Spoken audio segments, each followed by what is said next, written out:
Terima kasih saudara Anda masih bersama kami di Sapa Indonesia Malam. Saya Niluh Puspa. Saudara, Israel menyerang Rafah yang jadi lokasi lebih dari 1 juta pengungsi Palestina. Indonesia melalui Kemlu mengecam tindakan Israel. Sementara Amerika Serikat menangguhkan sementara pengiriman senjata termasuk bom ke Israel. Kebrutalan serangan militer Israel terus berlanjut.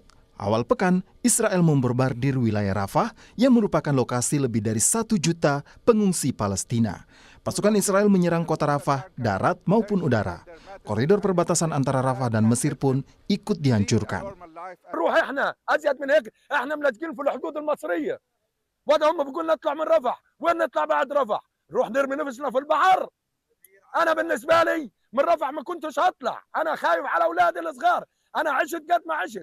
مش مشكلة لو متت في 60 سكن بس ابني الصغير هذا ايش ذنبه.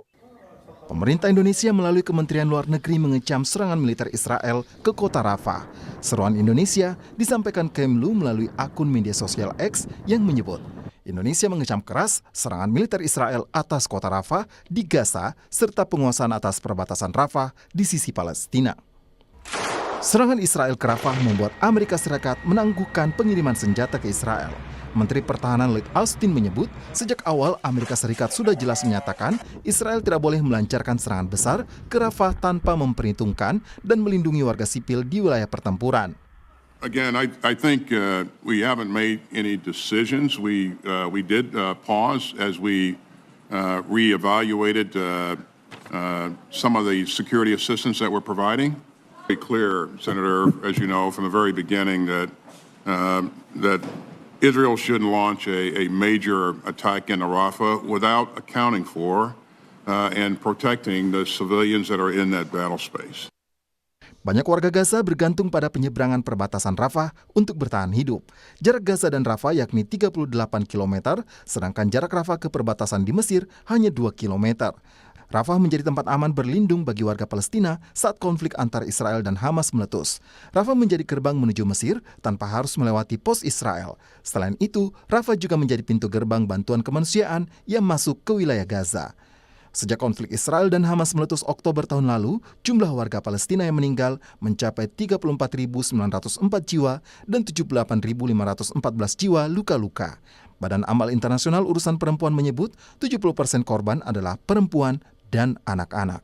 Tim Liputan, Kompas TV. Serangan Israel di Rafah kian brutal, saudara. Puluhan anak dan juga perempuan tewas dalam serangan awal pada pekan lalu. Bagaimana sikap Indonesia dan juga tentu dorongannya ke PBB atas tindakan Israel ke Rafah ini kita bahas bersama dengan pakar hukum internasional Prof. Hikmahanto Juwana. Prof, selamat malam, sehat selalu. Selamat malam, terima kasih Puspa.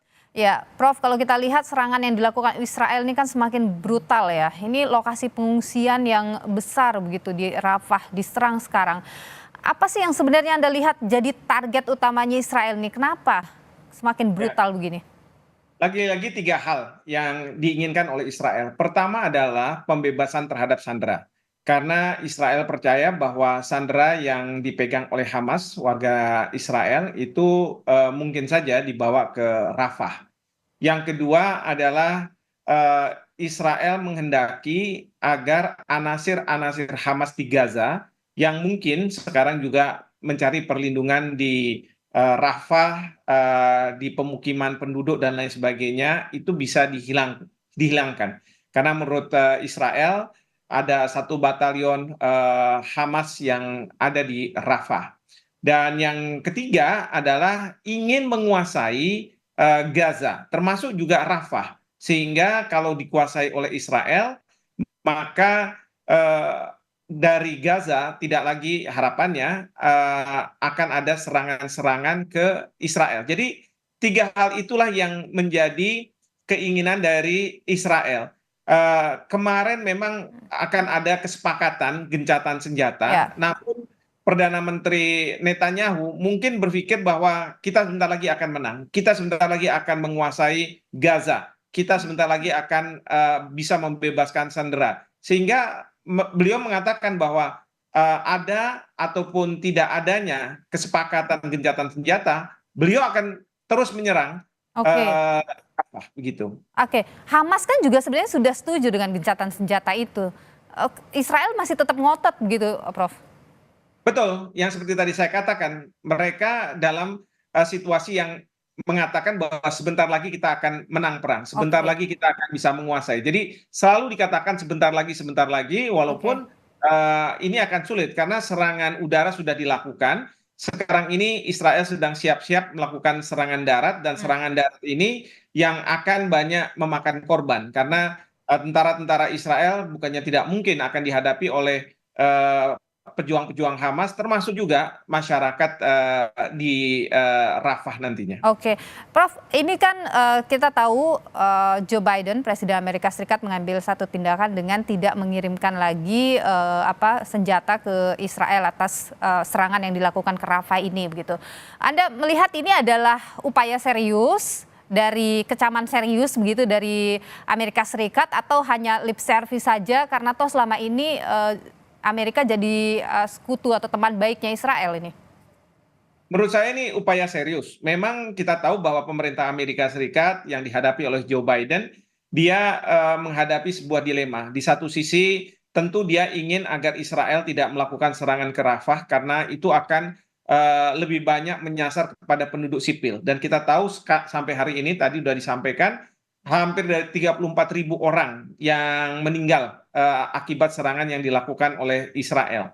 Tapi di sisi lain Joe Biden mendapat tekanan dari lobi-lobi Yahudi. Mereka-mereka warga negara Amerika Serikat keturunan Yahudi yang memegang ekonomi Amerika Serikat. Nah, inilah dilema yang dihadapi oleh pemerintahan Joe Biden, sehingga yang bisa beliau lakukan adalah mengatakan bahwa Amerika Serikat tidak akan lagi memberikan bantuan-bantuan senjata kepada Israel kalau Oke. Israel tetap melakukan serangan ke Rafah. Dan itu kira-kira bisa membuat Israel gentar ini?